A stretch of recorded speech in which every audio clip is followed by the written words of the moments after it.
కూటమి ప్రభుత్వం అధికారంలోకి వచ్చి ఏడాదిన్నర సందర్భంగా సీఎం ఆదేశాలతో కూటమి నాయకులతో విజయవాడ విలేకరులతో మాట్లాడారు.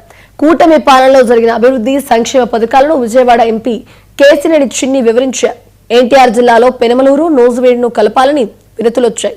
గ్రేటర్ విజయవాడ చేసే ఆలోచన ప్రభుత్వానికి ఉంది. దీనిపై హడావిడి నిర్ణయాలు కాకుండా లోతైన అధ్యయనం చేసి నివేదిక విడుదల చేయనున్నట్లు ఎంపీ చెప్పారు.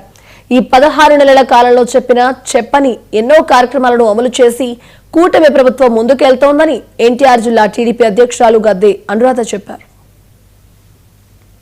సంవత్సరాలు పూర్తయినాక విజయవాడ మీద మేమేం చేసామనేది ఒక బుక్ రిలీజ్ చేద్దామని అనుకున్నాం. ఎందుకంటే మాకున్న కేంద్ర ప్రభుత్వంలో కొన్ని ఒప్పించాం.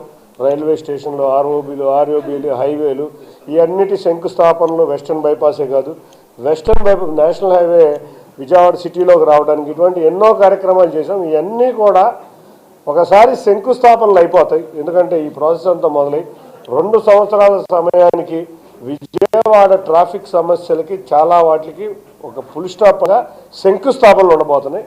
రాబోయే 2 సంవత్సరాలకి విజయవాడకి పూర్తిగా ట్రాఫిక్ రాబోతుంది. మేము కొత్తగా మొన్నే చూస్తే 3 ఆటోనగర్లో ఉన్న 3 రోడ్లకు కూడా టెండర్లు పడినాయి. అంటే మెయిన్ ట్రాఫిక్ సమస్య ఆటోనగర్కి వెళ్ళే లారీలు 24 గంటలు ఆటోనగర్లోకి వెళ్ళాలి. అంతేకాకుండా సిటీ ట్రాఫిక్ ఉండదు. ఇటువంటి ఎన్నో అభివృద్ధి సంక్షేమ కార్యక్రమాలు చేసాం. ఇవన్నిటినీ మరొక ప్రెస్ మీట్లో వివరిస్తాం. ఇవాళ జిల్లా నాయకత్వం, జిల్లా యంత్రాంగం అంతా చాలా ఆనందంగా ఉంది. ఎక్కడో 1-2 చిన్న కుటుంబంలో అడ్జస్ట్మెంట్స్ ఇబ్బంది అయితే ఉన్నాయేమో, కానీ అత్యధిక పోస్టులు తెలుగుదేశం పార్టీ ఈ సమయంలో ఇచ్చినన్ని పోస్టులు ఎవరికి ఇవ్వలేదు. వాళ్ళ కార్యకర్తల దగ్గర చిన్న విభేదాలు కూడా లేవు. అందరూ సంతృప్తికరంగా ఉన్నారు. ఎక్కడో 1%, 2% ఉన్నా కూడా సాటిస్ఫై చేస్తాం. మా వాళ్ళందరికీ ఒకటే కోరిక, మనం పరిపాలనలో ఉన్నాం, ప్రజా సమస్యల్ని పరిష్కరిద్దాం అనే ఒకే ఒక కోరికలో మా నాయకులు కార్యకర్తలు ఉన్నామని తెలియజేసుకుంటాం. గత 5 సంవత్సరాలు కనుక మన దురదృష్టం, గత 5 సంవత్సరాలు కూడా ఇది తెలుగుదేశం ప్రభుత్వం అధికారంలోకి వచ్చి ఉంటే ఇప్పటికే ఎన్నో అకాడమీలు వచ్చి ఉండేవి. కనీసం ఇప్పుడైనా రాష్ట్ర ప్రజలు ఇవాళ జరిగే సంక్షేమాన్ని, అభివృద్ధిని, సమగ్ర అభివృద్ధిని, మనకు కావాల్సింది సంక్షేమం కావాలి. అదేవిధంగా వాళ్ళకి సంక్షేమాన్ని ఏర్పాటు చేయడం ద్వారా, వారి బిడ్డల్ని చదివించడం ద్వారా రాబోయే రోజుల్లో వాళ్ళ కాళ్ళ మీద వాళ్ళు నిలబడి ఉద్యోగాలు, ఉపాధి పొందే విధంగా కార్యక్రమం కూడా మనం చేయాల్సిన అవసరాన్ని చంద్రబాబు గారు ఆ రోజు 2020 అన్నప్పుడు నవ్వారు.